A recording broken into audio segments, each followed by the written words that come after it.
আমার খুব খিদে পেয়েছে সকালবেলা ঘুম থেকে উঠে, তো আমি ব্রেকফাস্টটা খেয়ে বিছানা সব গুছিয়ে নিয়েছি। Welcome back to the channel new blog. আশা করি সকালে ভালো আছো, আমিও খুব ভালো আছি। আর এখন সব কাজকর্ম সেরে বাড়ির দিকে যাওয়ার কথা ছিল, তো সেটা তো যাওয়া হয়নি। আজকেই যাব। কালকে আবার একটা কাজ আছে, বাড়িতেই আছে মানে নিজে, তো বেরানোর কিছুই নেই।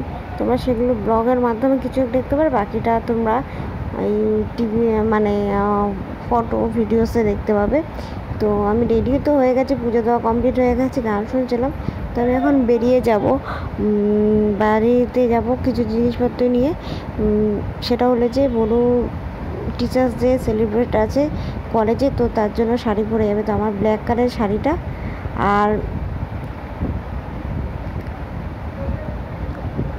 আর এদিকে তোমার কিছু জুয়েলারি আছে, সেগুলো নিয়ে যাব।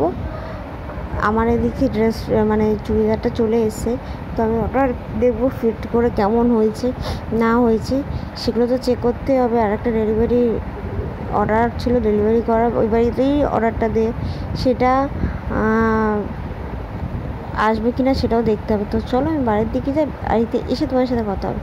তো আমি অনেকক্ষণ আগে বাড়িতে এসে এদিকে বৃষ্টি পড়ছে, বৃষ্টিতে ভিজে একাকার হয়ে গেছি আমি। তো কি করব, তো তাই আগে ফ্রেশ হয়ে গেলাম, তারপর তোমার সাথে এসে বসে কথা বলতে শুরু করেছি। একটু ধূপকাঠি জ্বালিয়ে নিলাম ঘরে, কেন এসে তো অনেক দেরি হয়ে গেছে। বাড়ি বেরালাম, বেরিয়ে ফেব্রিক কিনলাম, দুটো সুতো কিনলাম।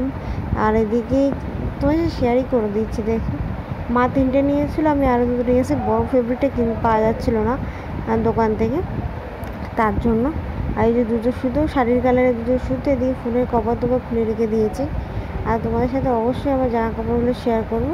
আর এটা দেখতে হচ্ছে, এটা হলো প্যান্টটা, আমি জাস্ট খুলে ভাঁজ করে রাখছি, কারণ বৃষ্টি পড়ছিল তো জল হাতে লেগেছে কিনা সেটা। আর এটা হলো ওড়নাটা হেভি প্রিন্টেড কাজ করা, বেশ ভালোই লাগছে। চুড়িদারটা প্লেন অ্যাকচুয়ালি, সামনে জাস্ট কিছু ছোটো ছোটো ফুলের আকৃতি করে একটু কাজ করা। তুমি দেখতেই পাচ্ছ, এটা খুব প্লেন সিম্পল। আমি অ্যাকচুয়ালি সিম্পল সিম্পল পরতেই ভালোবাসি, অত হেভি কাজ করা শর্ট করে আমি পড়ি না। আমি ছোটোবেলার থেকেই সেম, আর খুব হেভি ওয়ার্ক করা ড্রেসের মধ্যে কাজ করা থাকলে না আমি সেগুলো খুঁটে ফেলে দিতাম। আর এখন তো খুঁটে ফেলার দরকার পড়ে না, নিজে পছন্দ করে জামা কাপড় কিনে নিই, তো অসুবিধা হয় না। এটা বাড়ি থেকে দিয়েছে, আর এটা মা ফ্লিপকার্টের প্যাকেটেই ঢুকিয়ে দিয়েছে, কী আর করবে। এটা মা ফলস পিকো করে দিয়েছে। আর নতুন শাড়িটা দেবো না মাকে, এতগুলো করে দিয়েছে তো নিজে শোয়ার টাইম পায় না, একটু দুপুরবেলার দিকে শোয়, সেই টাইমে আমার শাড়িগুলো সেলাই করে দিয়েছে। তো যাই হোক, আমার নিজের শাড়ির পিকো মানে সেলাইটা আমি নিজেই করে নেবো, ফলসটা মাকে পরে দিয়ে দেবো।